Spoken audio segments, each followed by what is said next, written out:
Terhitung mulai Jumat tanggal 12 Juli tahun 2024, jabatan Direktur Reserse dan Kriminal Umum atau Direskrimum Polda Bali dipegang oleh Kombes Pol Dr. I Gede Adi Mulyawarman. Serah terima jabatan atau sertijab Direskrimum Polda Bali yang lama yakni Kombes Pol Yanri Paransimarmata kepada Kombes Gede Adi dipimpin Kapolda Bali Irjen Pol Ida Bagus Kade Putra Narendra di Mapolda Bali pada Jumat tanggal 12 Juli tahun 2024.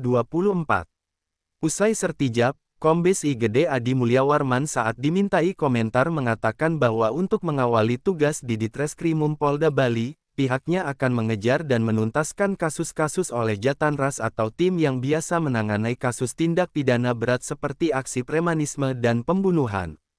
Personel Ditreskrimum juga bakal memberi rasa aman di wilayah-wilayah yang nanti dibagi menjadi kringserse serta patroli oleh petugas Resmob. Dengan demikian, masyarakat tentu merasakan tindakan represif untuk menghindari niat para pelaku kejahatan, baik dari segi preventif maupun represif.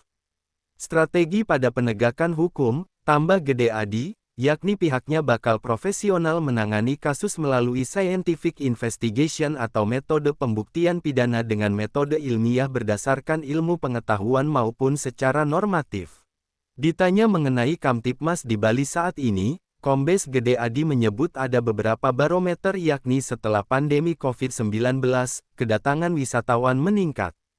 Begitupun arus lalu lintas dan investasi turut meningkat. Semuanya tak terlepas dari rasa aman. Menurut dia, keamanan di Bali harus tetap dijaga, sehingga siap menerima wisatawan maupun investor. Doplang Suyatnyana melaporkan untuk Denpos Channel.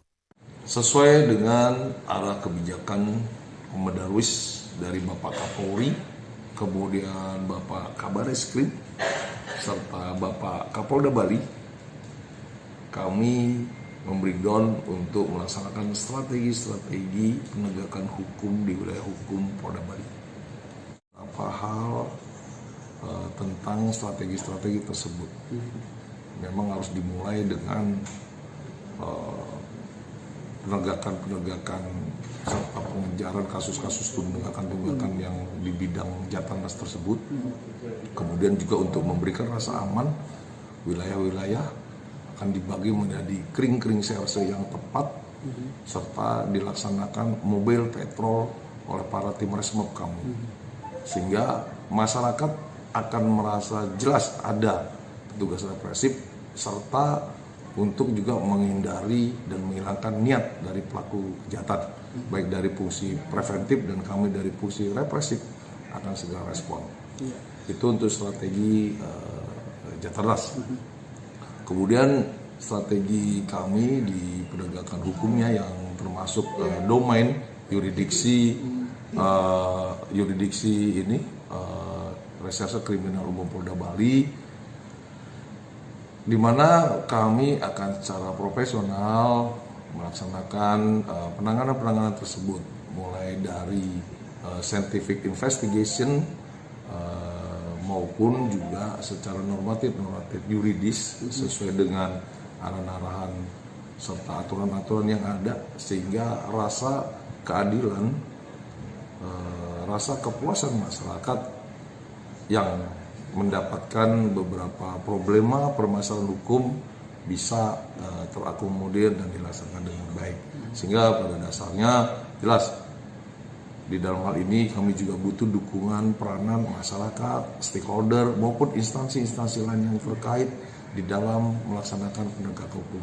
Dan penegakan hukum sendiri itu pada intinya sebenarnya adalah secara normatif sebagai ada tindakan akhir. Semoga semua hal-hal yang berbau khas di Bali, ya mulai dari adat, pencarian dan sebagainya, instansi lain juga membantu pada masyarakat sehingga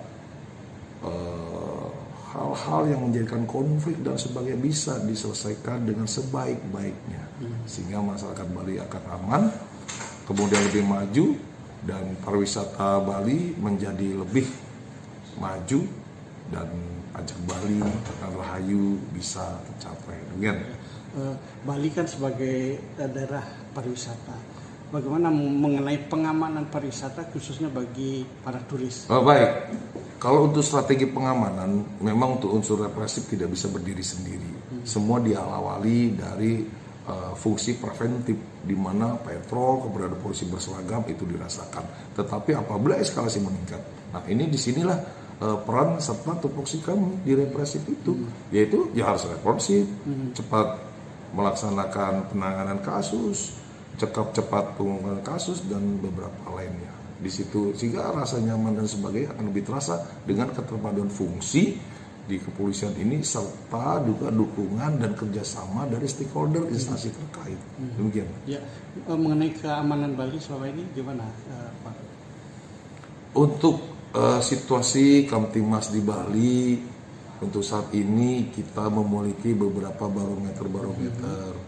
Yang pertama, setelah pasca pandemi COVID, itu kedatangan wisatawan domestik maupun internasional meningkat. Ya, itu yang pertama. Kemudian juga kita lihat tentang arus lalu lintas dan sebagainya juga meningkat. Kemudian juga perkembangan infrastruktur, investasi juga meningkat. Ini mereka bisa melaksanakan hal itu semua adalah rasa aman dan nyaman, sehingga menurut kami keamanan di Bali ini siap dijaga stabilitasnya dan siap menerima investasi maupun dari pariwisata untuk kenyamanan yang datang maupun penduduk lokal Bali. Ya, terima kasih Pak Dit.